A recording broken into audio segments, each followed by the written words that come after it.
Hola, ¿qué tal? ¿Cómo le va? Me da gusto volverlo a encontrar aquí en Ruta 44. En proporción al número de habitantes, la zona metropolitana de Guadalajara tiene más automóviles que la Ciudad de México. En 2007 la velocidad promedio en la ciudad era de 19 kilómetros por hora. En 2009 bajó a 14 kilómetros por hora y actualmente es de 10 kilómetros por hora. Las obras viales que se realizan, la falta de planeación, mantiene a la ciudad en un auténtico caos vehicular. Es el tema que tocaremos hoy aquí en Ruta 44.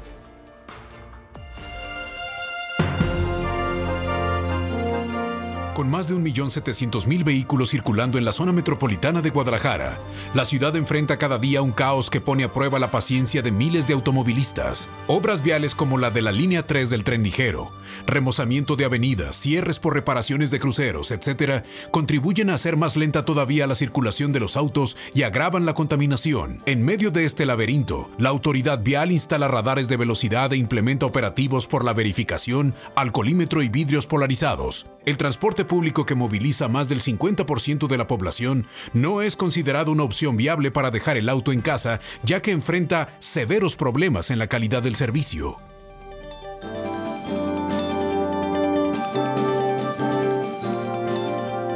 Créame que es un tema realmente preocupante el que vamos a tocar en esta ocasión aquí en Ruta 44. Saludo con mucho gusto a Luis Fernando Álvarez Villalobos.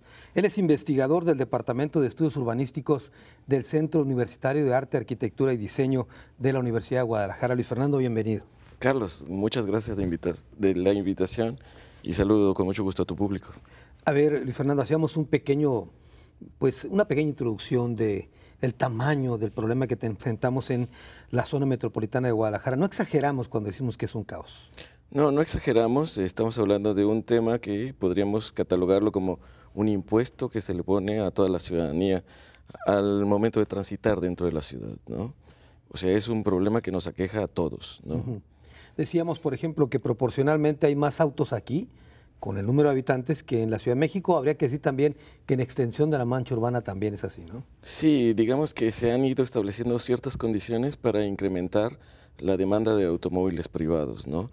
Hay muchos aspectos que explican esto, desde los aspectos financieros hasta los aspectos sociológicos y antropológicos, ¿no? Quisiera concentrarme solo en los aspectos económicos, ¿no? Ha habido cambios a nivel de la estructura financiera que han permitido que haya más acceso al automóvil. Entonces, siendo una variable aspiracional, se ha incrementado desmesuradamente el número de automóviles privados y de motocicletas que van acompañando, digamos, el índice de motorización. Claro, esta situación, en lugar de, digamos, de ser controlada, como tú bien dices, se ha estado estimulando que exista esto, y es una ciudad hecha y se construye a partir del automóvil. Sí, y no solo eso, tenemos otras variables que van influyendo. El fenómeno de la expansión urbana, la falta de equipamiento en el perímetro de la ciudad, eso hace que la gente tenga que tener más desplazamientos y de más largo trayecto. Claro. Y entonces esto incrementa también la congestión del tránsito. Y a esto habrá que agregar el tema del transporte público. Por supuesto, es decir, no solo el transporte público como un sector que tiene que estar influyendo, sino toda la política pública en torno a cómo tratamos la movilidad, ¿no? Y entonces ahí tenemos también una fuerte contradicción. Por un lado, estamos tendiendo hacia modelos de movilidad mucho más humanos, de escala más humana, zonas 30, bicicletas públicas y demás. Y por otro lado, no hay un transporte público que pueda sustituir al automóvil privado, ni estacionamientos disuasorios u otro tipo de políticas, ¿no? Parece un contrasentido entonces, ¿no? Digamos que no hemos encontrado ahí las dos políticas. La vieja política y la nueva política todavía no se han podido encontrar, ¿no? Tú hablabas del tema de la dispersión, de los nuevos asentamientos humanos. Sí. La gente tiene que vivir en algún lado, porque la ciudad no deja de crecer, y los fraccionamientos están fuera del periférico. Sí, exacto. Y entonces, vamos, no habría ningún problema que estuvieran fuera del periférico siempre y cuando estos estuviesen consolidados, que la gente trabajara allí y que la gente resolviera su vida allí. Sin embargo, no están equipados, no tienen ni siquiera infraestructura. Y entonces llegar ahí es muy tortuoso, y no solo eso, la gente tiene que salir de ahí para hacer su vida. De tal manera que eso está generando también un fenómeno de mayor movilidad, ¿no? Antes se hablaba, Luis Fernando, del caso de Tonalá, y se mencionaba de Tonalá como un gigantesco dormitorio, Sí. que la gente dormía allá, pero trabajaba en Guadalajara. Parece que tenemos más Tonalás. Pues quizás un poco más graves que Tonalá. La ventaja de Tonalá es que tiene un uso eficiente de su espacio urbano. Tiene una alta densidad en su espacio, de tal manera que ha venido consolidándose como un espacio donde la gente sí resuelve su vida allí, ¿no? Esto también ha sido a lo largo del tiempo, ¿no? El problema es que ahora la dispersión queda como segmentada, fragmentada, ¿no? Y entonces son pequeños lunares de alta densidad que es muy costoso tratarlos de reunir, ¿no? Y esto genera, digamos, un conflicto mayor. De acuerdo. Vamos a hablar un poquito más adelante, si te parece, del tema de las obras viales y cómo impactan al día a día a los automovilistas, además de la falta de planeación, entre otras cosas, pero lo hacemos más adelante, si te parece. Sí. Vamos a una pausa y regresamos con otro de nuestros invitados.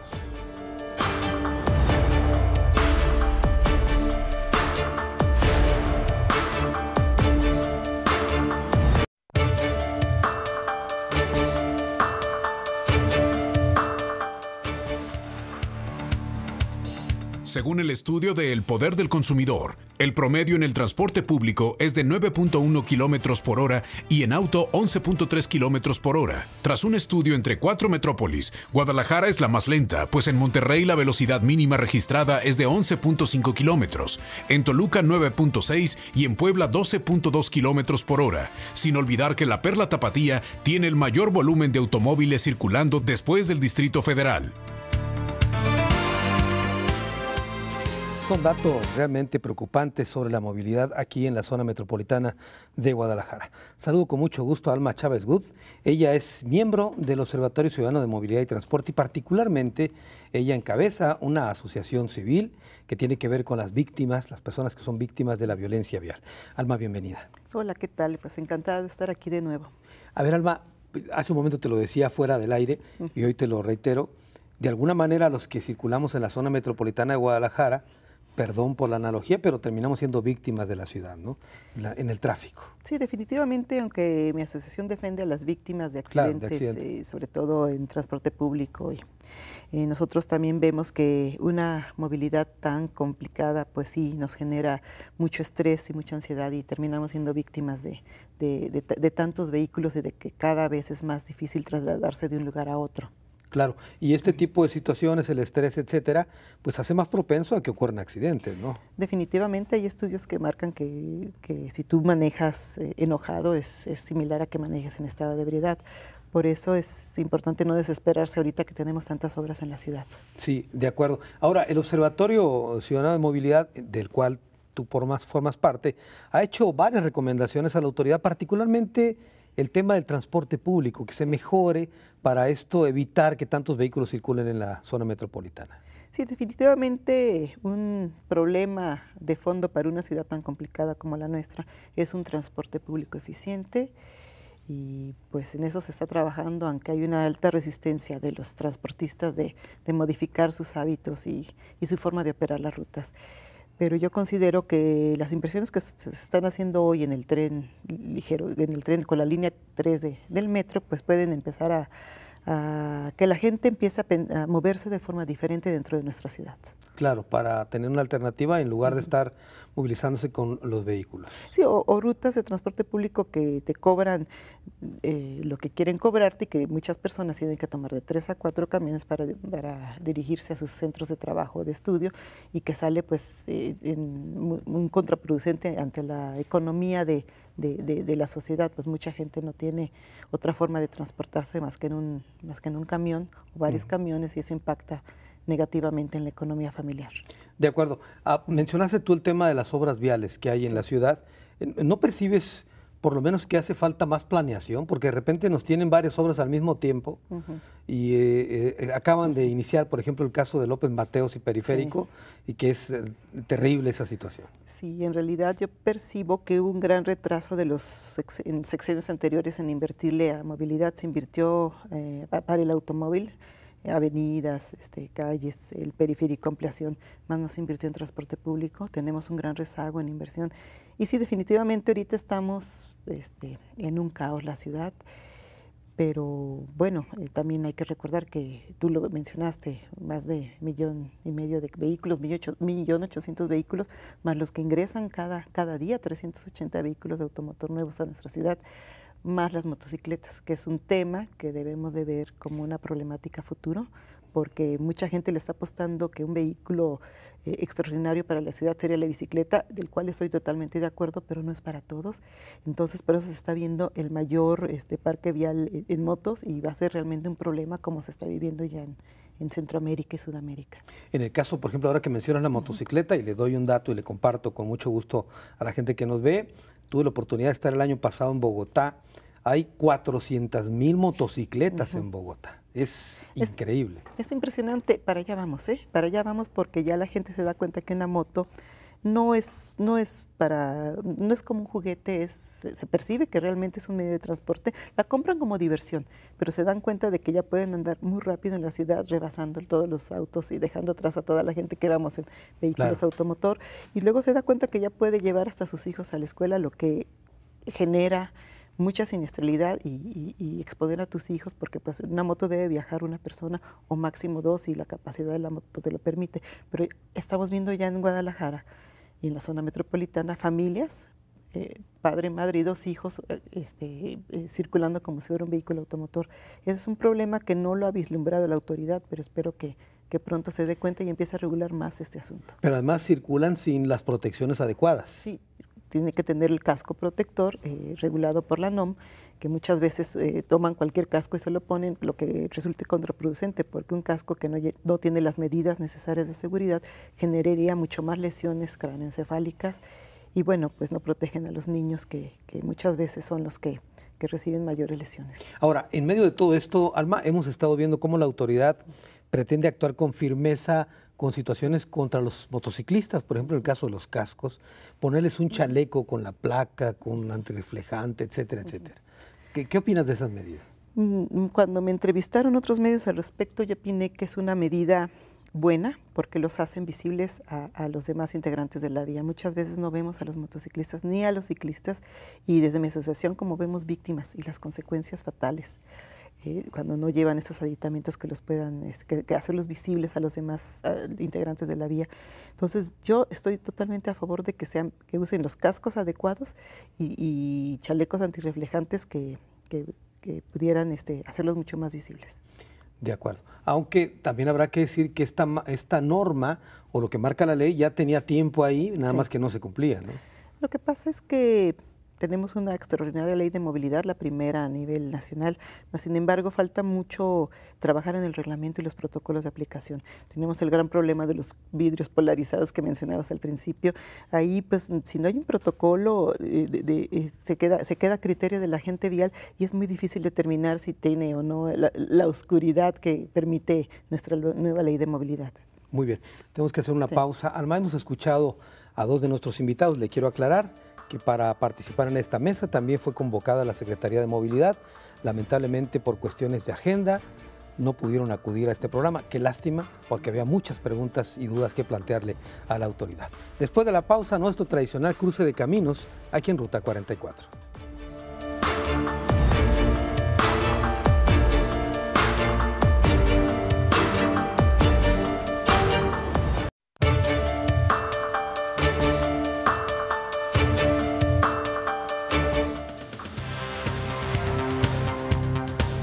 De acuerdo con un estudio, el valor estimado del tiempo que pierde un usuario del transporte público en Guadalajara va de los 13,776 pesos a 16,080 pesos al año, por lo que la pérdida económica de horas hombre anuales en 5 corredores estudiados es de 68,880 pesos anuales. En tanto, el monto perdido para un usuario en auto particular en los principales corredores va de 6,914 pesos a 10,499 pesos. Bueno, ahí tiene unos datos interesantes respecto a este tema que hemos denominado la caótica vialidad en Guadalajara. Luis Fernando Álvarez, hemos hecho un recuento inicial sobre el problema, ¿Tienes algunos datos duros respecto a estas cifras? Bueno, mira, para empezar con estos datos que nos da la cortinilla, en realidad son datos muy interesantes. Habría que ver la metodología, cómo se obtuvieron. Pero los datos se pueden ir agravando en función de una multiplicidad de factores, ¿no? Los carros viejos, al detenerse en las vialidades, están causando un incremento de este costo. Los baches van incrementando también este costo. De tal manera que el transporte público mal planeado que va invadiendo y también, digamos, las resistencias que se provocan en el mismo transporte privado y la motocicleta y demás, digamos, te das cuenta que esto se va incrementando por otro tipo de factores. Entonces, el costo es grandísimo, ¿no? Una mala planeación de la intervención en la vialidad está provocando un incremento del costo de la movilidad, ¿no? Se calcula más o menos que esto tiene una repercusión entre 3.4 del Producto Interno Bruto. Entonces, estamos hablando de una cifra bastante importante a nivel nacional, ¿no? Hace un momento Alma nos decía que se incorporan diariamente al parque vehicular más de 300 vehículos en la zona metropolitana de Guadalajara. Sí, es tremendo. Es decir, cada vez hay un incremento y no hay una alternativa. Entonces, mientras no haya una alternativa de transporte público, seguirá esta tendencia desbordante, ¿no? Ahora, en el tema, por ejemplo, de las obras que dijimos que los íbamos a tocar, ¿cuál es tu opinión respecto a este tipo de obras que están al mismo tiempo en la ciudad? Sé que algunas se requieren, por supuesto, pero queda la impresión de que no hubo planeación para llevarlas a cabo. Mira, es un problema. Que utilicen una vialidad como patio de maniobras, eso implica un costo, ¿no? Y entonces no está mal que las obras se hagan, sino cómo se están haciendo y en qué costos estamos incurriendo al realizarse, ¿no? Quizás sí hay un problema con la línea 3. Podríamos haber hecho otro tipo de obras que podrían tener una mayor cobertura en la eficiencia del transporte público, ¿no? Vamos, la ruta 380, por ejemplo, tiene amplias posibilidades de un cambio tecnológico que podría hacerla mucho más eficiente y mucho más segura, ¿no?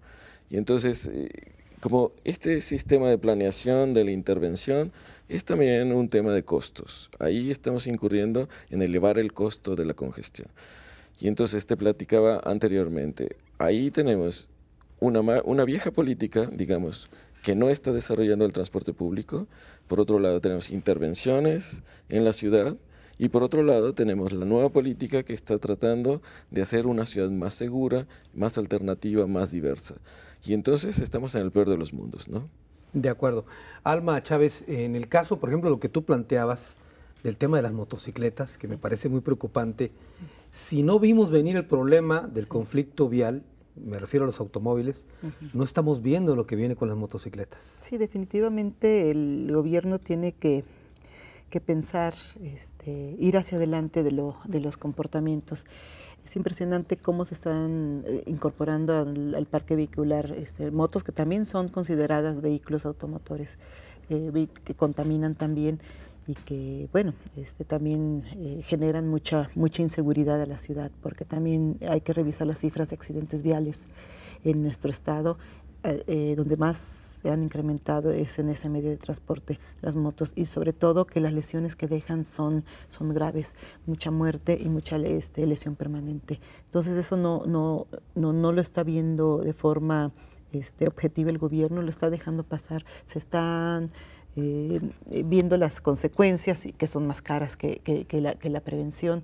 Recordemos, pues en Jalisco se gastan 7,000 millones de pesos en accidentes, los pagamos todos los jaliscienses, cuando una política de prevención, sobre todo en ese medio de transporte tan riesgoso como es la motocicleta, puede ser implementada antes de que se incremente más las muertes y lesiones. Ahora, uno de los aspectos de los programas que el gobierno ha implementado es el tema, por ejemplo, del alcoholímetro. Sí. Tú has sido una promotora de este tipo de programas. ¿Cuál es tu opinión respecto a ahorita los resultados que han arrojado? En el primer año de aplicación del operativo Salvando Vidas se vio una disminución de alrededor de un 30% en accidentes y muertes y lesiones relacionadas con la conducción en estado de ebriedad. En el segundo año hubo una como un debate entre instituciones sobre las cifras y las estadísticas que se habían dado, que si se habían maquillado las cifras o que si eran las cifras reales. Lo que pudimos ver en el Instituto de Ciencias Forenses es que se contabilizaron las muertes por alcohol, pero no necesariamente de las personas que iban en un vehículo automotor o que fueron víctimas o eran peatones que fueron atropellados por un vehículo automotor. Entonces habrá que corregir esa cifra y quiero comentarte que Jalisco cuenta con un observatorio de lesiones que es donde convergen todas las estadísticas de todas las dependencias a nivel municipal, Cruz Verde, la Cruz Roja, los hospitales de urgencias, y ahí se analizan las cifras y se dan la estadística real de lo que está pasando en el comportamiento de los vehículos automotores y cuando hay accidentes y lesiones. Yo creo que esta herramienta no le han dado la importancia necesaria para poder realmente decir cuál es el problema, de qué tamaño es, qué podemos hacer y qué factores de riesgo están generando muertes y lesiones en nuestra movilidad. Recordemos, uno es el alcohol, pero también hay factor de riesgo, es la alta velocidad, el no uso de cinturón de seguridad, el que los niños no usen el sistema de retención infantil, que debe usarse hasta los 12 años de edad, con el asiento elevado booster, cuando ya no andan en la sillita porta infantes. Y bueno, los peatones es el grupo más vulnerable de la movilidad. En Jalisco, la tercera parte de las personas que fallecen en accidentes son peatones. Y bueno, no hay una política pública para salvar a los más vulnerables. Muy bien, con eso me quedo. Tengo que hacer una pausa. Regresamos con más de este tema.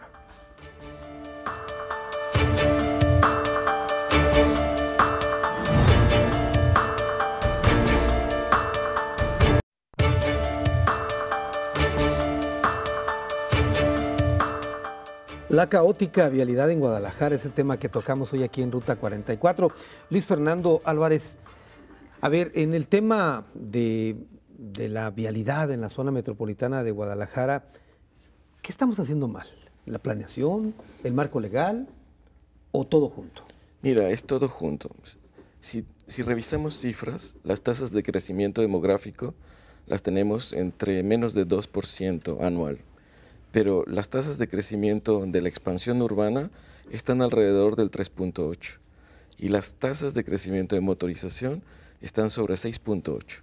O sea, eso te da cuenta de que por un lado tenemos, digamos, una dispersión con menor población, digamos, estamos bajando la densidad, pero por otro lado hay una necesidad de compensar esto y entonces el automóvil la motorización viene a ser, digamos, la compensación a una falta de una política más amplia, ¿no? Yo siempre he dicho, cuando cambiamos de un tránsito a la movilidad es porque la estructura urbana está inmersa en el problema, ¿no? La estructura urbana no ha sido controlada, ha sido disipada y entonces ahí tenemos un problema de origen, ¿no? Ante las condiciones actuales, entonces lo que tenemos es un incremento de los costos de transporte.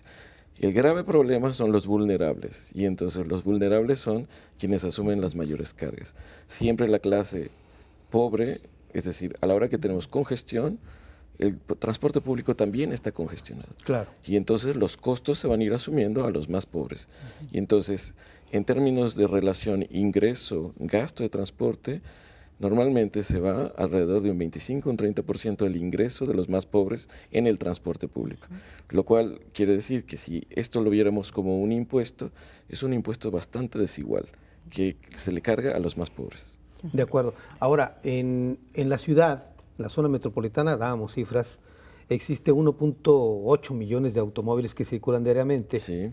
Y hay una población menor a los 5 millones de habitantes. En el Distrito Federal se estima que son más de 3 millones de automóviles, pero hay 18 millones de habitantes. Yo te pregunto, ¿crees tú que estemos cerca ya de la hoy no circula, por ejemplo? No sé, es una política, digamos, existen diferentes tipos de política, ¿no? El hoy no circula finalmente viene a ser una política más regresiva también, porque finalmente los ricos podrán adquirir 2 carros y entonces ellos solventarán su problema de motorización y se incrementará la motorización. Y una vez más vamos a incrementarle a los más pobres, a los que no pueden comprar 2 autos, el problema. Y entonces te das cuenta, ahí tenemos un problema. Para mí la solución tendría que ser la eficiencia en el transporte público. Y la línea 3, yo tengo mis reservas y ahí es una línea bastante concentradora del transporte público. si bien viene a solucionar un corredor, es un pequeño corredor de la ciudad. El problema es mucho más grande que un solo corredor. Entonces necesitaríamos una acción mucho más poderosa, más efectiva del Estado para solventar el problema.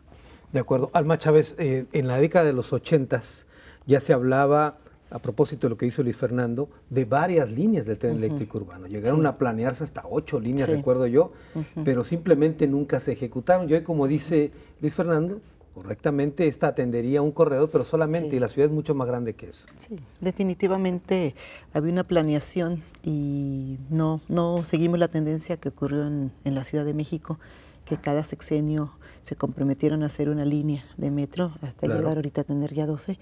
Si hubiéramos seguido así, estaríamos por la quinta o sexta línea de metro y realmente la ciudad sería diferente. Desafortunadamente, un cambio de gobierno, de partido en el gobierno estatal, no visualizó el transporte público masivo metro como algo positivo para la ciudad, para el desarrollo.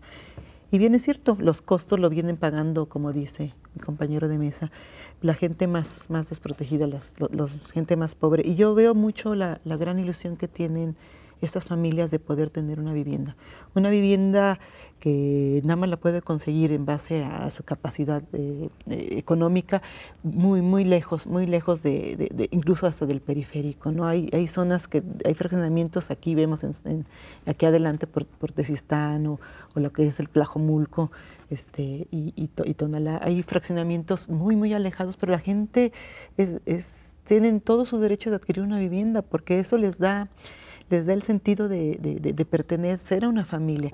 Y bueno, y si no hay un transporte digno y eficiente, hacen todo lo posible por comprar un vehículo, y entonces ahí se complican las cosas, porque pues a veces hay vehículos que no son los óptimos, hay vehículos que dice la autoridad que no deben de circular por la contaminación o porque ya son pues vehículos antiguos, viejos.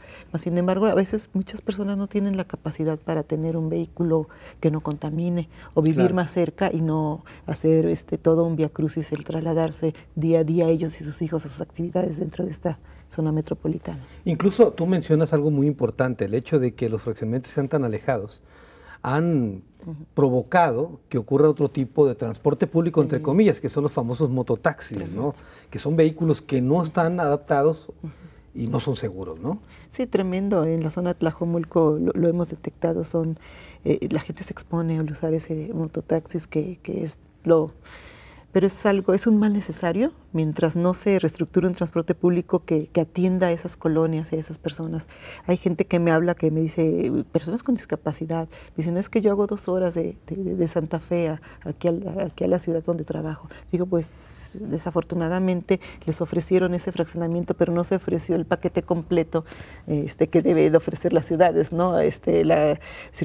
Las vías anchas, porque recordemos el accidente de Tlajomulco, donde los camiones de transporte público se estrellaron de frente, pues es que la vía es muy angosta, sin iluminación, y entonces la satura todo el mundo para ir a esas partes de Tlajomulco, y bueno, y por qué no hay una previsión de la autoridad de ampliar esas vías y una previsión de los transportistas de generar una ruta de transporte público hacia esas colonias, que sí es negocio, porque mucha gente vemos en las calles queriendo subir a un camión y tardarse a veces 2 o 3 camiones que pasan llenos para poder subirse el camión. Es parte, Luis Fernando, de lo que tú mencionabas, el hecho de hacer fraccionamientos lejos de la ciudad y de alguna manera la gente tiene que encontrar formas de trasladarse, ¿no? Mira, estamos en una paradoja del desarrollo, porque finalmente lo que ha venido sucediendo es que la gente puede aspirar a tener una casa, sí tiene todo el derecho de hacerlo, por supuesto, pero y al mismo tiempo se han ido flexibilizando los créditos para adquirir un auto. Entonces es muy sencillo comprar un auto. Entonces, ¿qué sucede? Bueno, todos vamos abonando a que el caos sea mayor, ¿no? De alguna manera el sistema nos está llevando en ese sentido. Claro. Ahora, hace un momento hablábamos también de la falta de políticas adecuadas para corregir el problema de la vialidad. Yo les planteo, y se lo dejo como una inquietud porque tenemos que ir a una pausa, en la ciudad de Los Ángeles, por ejemplo, hay carriles donde se privilegia el que vayan varias personas. ¿sí? Son carriles rápidos. Siempre y cuando vayan, creo que son más de 2 personas en un vehículo, puedes tomar ese carril rápido. Sí. Y aquí, la verdad, la mayor parte de los viajes se hacen individualmente, ¿no? ¿Alma? Sí, definitivamente el compartir el vehículo es una mala política, digamos una mala práctica que tenemos aquí los tapatíos.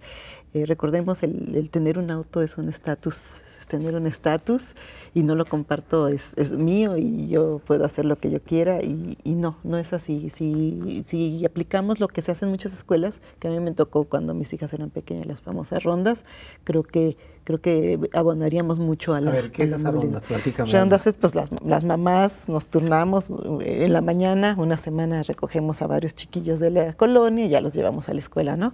Y luego en la tarde ya te traen a tu hija, entonces tú ya no sacas tu carro en la tarde y varias mamás tampoco lo hacen. Entonces, bueno, esas son las famosas rondas. Pero las rondas, digamos que fueron formas de organizarse por particulares, sí. No provienen de una política ni mucho menos. Por empresas, ¿verdad? Deberían organizarse, ¿no? Pues sí. Muy bien, tenemos que hacer una pausa, regresamos con más de este tema.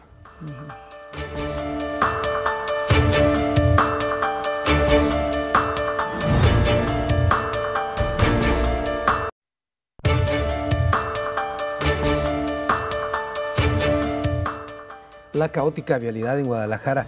Yo les quiero preguntar a ambos, ¿hasta qué punto es una omisión de la autoridad impulsar políticas que tienen que ver para acabar con este caos que hay de la movilidad en Guadalajara? Pero también, ¿qué tanto contribuimos los ciudadanos a que esto ocurra? Esta falta de cultura vial, por ejemplo, hablaba Alma de una forma de ponerse de acuerdo, lo cual me parece bien, pero no en todos los casos ocurre, Luis Fernando. Empezamos a cambiar la cultura, la gente empieza a ver formas alternativas de moverse en la ciudad. La gente empieza a ver con más respeto al peatón. Digamos, ahí vamos poco a poco transitando a un nuevo modelo, lo cual eso está muy bien, ¿no? Y sin embargo, estas políticas tienen que ser ayudadas por la autoridad. O sea, platicábamos sobre transporte público escolar obligatorio, por ejemplo. Podríamos poner... hay una serie de batería de políticas que podrían ser implementadas, que podrían ir reduciendo el número de automóviles, ¿no? Estacionamientos disuasorios. Entonces, esto implicaría cómo vinculamos un estacionamiento donde alguien deja su auto y podría tomar transporte público. Su auto queda en un lugar seguro y entra a la ciudad de manera alternativa con los otros medios de transporte. Entonces, esto implicaría que deberíamos ligar el costo del transporte público con la etiqueta del parking y, digamos, ¿te das cuenta? Es toda una estrategia estar pensando la ciudad. ¿Dónde ponemos estos estacionamientos? ¿Cómo se entrelaza la ciudad? Nos hace falta mucho en este sentido y las alternativas están, ¿no? Ahora, tú hablas de que ha ido modificándose un poco la cultura al conducir, pero yo te pregunto y concreto, ¿qué pasa de aquellos que ponen cosas para que las placas no sean tomadas para correr, por ejemplo, donde están pues estos radares? Esa es una actitud del ciudadano de tratar de ocultar su placa para que no lo multen. Sí, vamos, pero para eso está la autoridad, ¿no? El respeto por el espacio público. En la medida en que se incrementa el número de automóviles, el espacio público es invadido totalmente, ¿no? La inseguridad se incrementa, no solo son los accidentes, sino la inseguridad que genera el automóvil dentro de la ciudad, ¿no? Y todo esto está generando, digamos, una pérdida de calidad de vida, la contaminación ambiental también, el ruido que genera, ¿no? Guadalajara está dentro de las ciudades más ruidosas por el automóvil, ¿no? Entonces, vamos, tenemos una pérdida de calidad de vida, ¿no? Hay una parte que es del ejercicio de la autoridad y hay otra parte que tiene que ser creativa, de la innovación de la autoridad. Y digamos, esta es la parte que nos han quedado un poco a deber, ¿no? Claro. Muy bien. Alma Chávez, respecto a este tema de la cultura, de la movilidad de la gente, de los ciudadanos, ¿tú cómo ves? No, definitivamente tenemos que trabajar mucho en la cultura y bueno, los adultos es muy difícil cambiar nuestros hábitos y nos sentimos que podemos hacer todo. Por eso tendremos que trabajar mucho en los ámbitos escolares.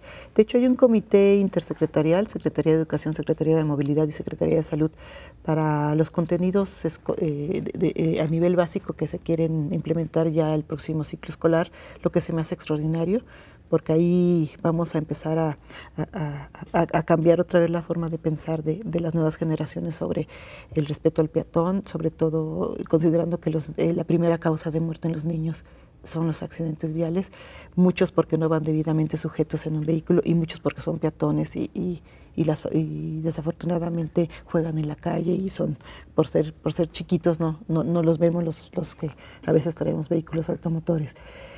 El cambio de cultura nos va a llevar quizás una generación, 2 generaciones quizás, pero aunado a eso, lo que funciona en los países de primer mundo es los programas escolares de cultura vial junto con las sanciones a los integrantes de la vía que no respetan las mínimas normas de la vialidad.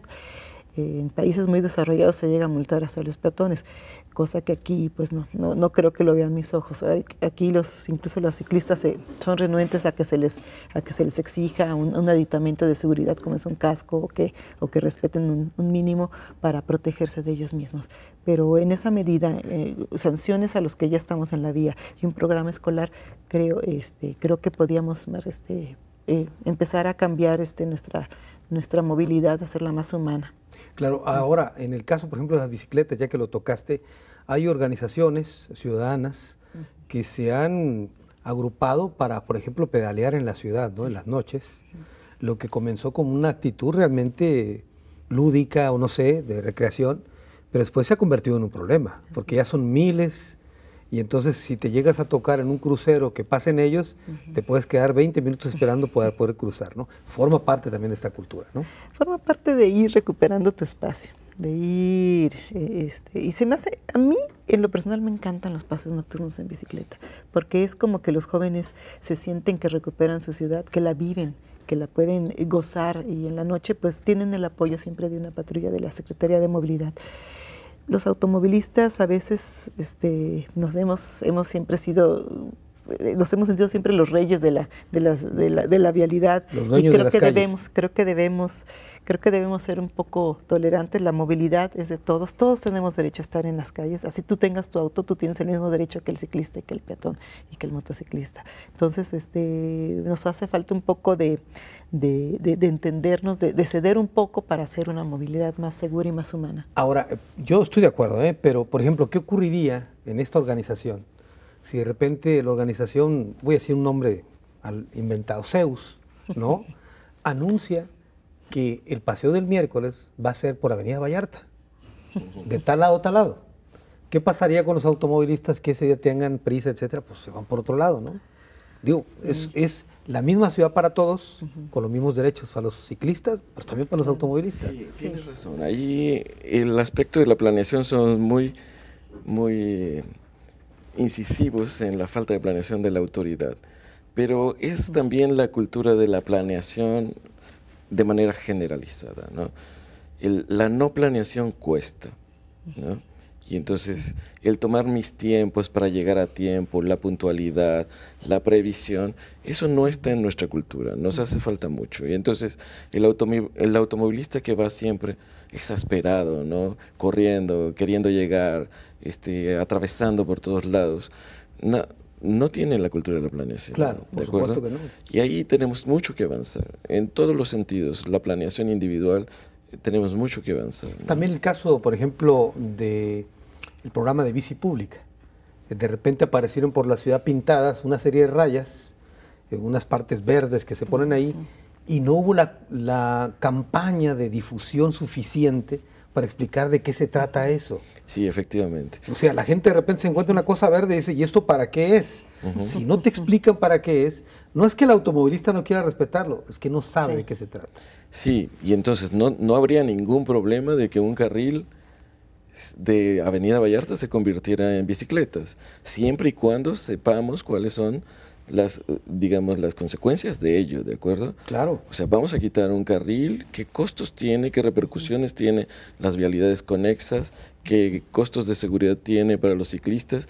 En fin, ese es el ejercicio de planeación. Ahora, yo les pregunto, seguramente ustedes se dieron cuenta, cuando fueron los Juegos Panamericanos, se pintó un carril dedicado solamente para los atletas. Sí. Era un carril que estaba confinado para ellos y para que circularan y se desplazaran de las distintas sedes. Era, digamos, no era obligatorio, sino preferente. Era preferente, Exacto. pero no había infracción si tú te metías ahí. Y yo creo que la mayoría de los que circulamos por la ciudad, la mayoría, estoy de acuerdo, yo mismo, no lo hacíamos, no lo usábamos. Sí. Pero no faltaba algún gandalla, perdón por la expresión, que se metía por ahí. Y la verdad, los que íbamos a un lado, nos molestaba esa falta de cultura y de respeto para un evento que éramos anfitriones, ¿no? Que era el tema de que no convences, no haces la labor suficiente Sí. para que esto se quede así, ¿no? Sabemos comportarnos educadamente, ¿no? Así es. Lamentablemente los gandallas siempre habrá. Vamos a una pausa, regresamos a la parte final del programa.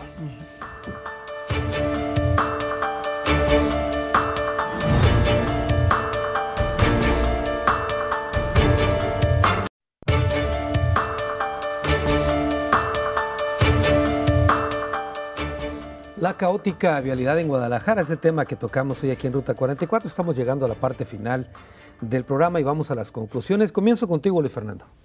Mira, yo creo que gran parte tiene que ver con la transformación de la cultura, pero la transformación de la cultura no se da sola, necesita un ejercicio de gobierno.